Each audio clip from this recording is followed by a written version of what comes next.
பிரியமானவர்களே, ஆண்டவராக இயேசு கிறிஸ்துவின் நாமத்தினாலே உங்கள் யாவரையும் நான் அன்போடு கூட வாழ்த்துகிறேன். எல்லாருமே சந்தோஷமா இருக்கிறீங்களா? இந்த நாளிலும் தேவனாகிய கர்த்தர் நம்மோடு கூட பேசுகிற ஒரு வார்த்தை என்னவென்றால், ஏசாயா தீர்க்கதரிசியின் புஸ்தகம் 9ஆம் அதிகாரத்தின் 6ஆம் வசனத்தினுடைய ஒரு பகுதியை நாம் வாசிக்க போகிறோம். அவர் நாமம் அதிசயமானவர்.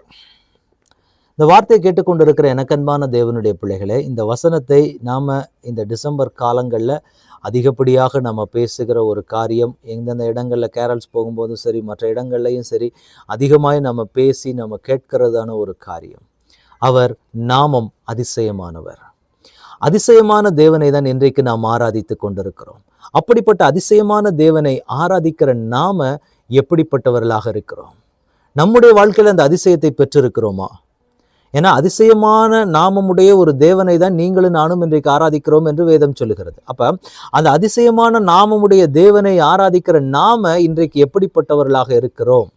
நம்முடைய வாழ்க்கையில் அந்த அதிசயம் காணப்பட்டு இருக்கிறதா? ஒரு அதிசயத்தை பார்க்கறதே ஒரு பெரிய விஷயமா இருக்குது அப்படிங்கிற நிலைமையில நாம நிற்கிறோமா?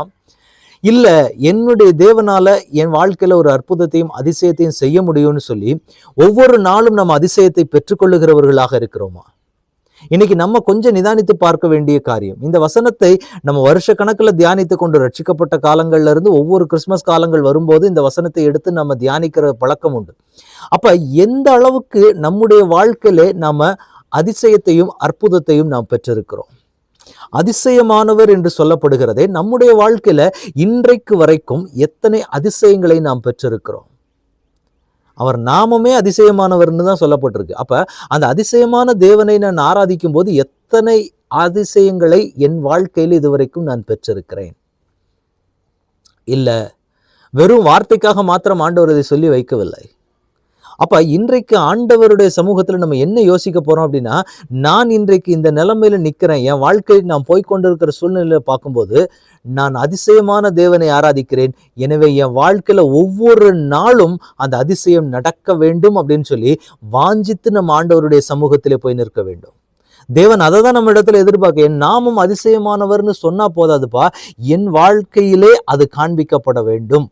நாளுக்கு நாள் அந்த அதிசயமானவரை நான் ஆராதிக்கிற ஒவ்வொரு நேரமும் எனக்கு என்ன நடக்கணும் அப்படின்னா, ஒவ்வொரு நாளும் நான் அந்த அதிசயத்தை நான் உணர வேண்டும், ஒவ்வொரு நாளும் அவருடைய அற்புதத்தை நான் பார்க்க வேண்டும் அப்படிங்கிற ஒரு வாஞ்சை முதல்ல எனக்குள்ள அப்படியே நாளுக்கு நாள் அது துளிர் விட்டு கொண்டே வர வேண்டும்.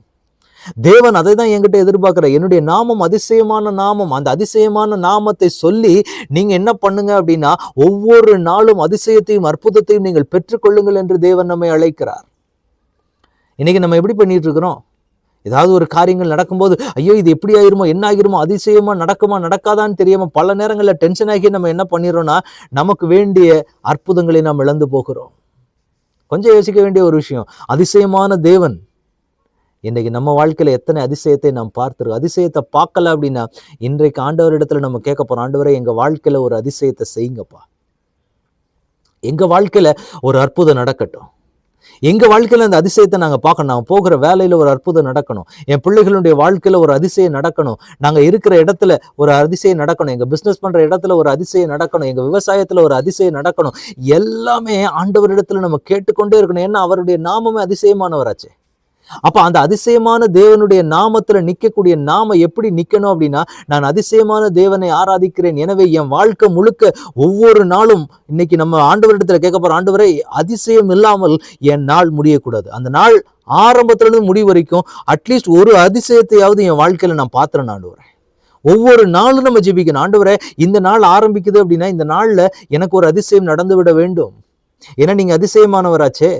என் வாழ்க்கையில் அந்த அதிசயத்தை செய்யுங்க, உங்களை தானே நான் தகப்பன் என்று சொல்லி உங்களை தானே நான் ஆராதித்து கொண்டிருக்கிறேன். இந்த நாளில் எனக்கு அதிசயம் இல்லாமல் இந்த நாள் என் வாழ்க்கையில முடியக்கூடாதுன்னு சொல்லி நம்ம ஆண்டவரிடத்துல கேட்போமானால் நிச்சயமாக அதை செய்கிறதற்கு தேவன் நமக்கு போதுமானவராக இருக்கிறார்.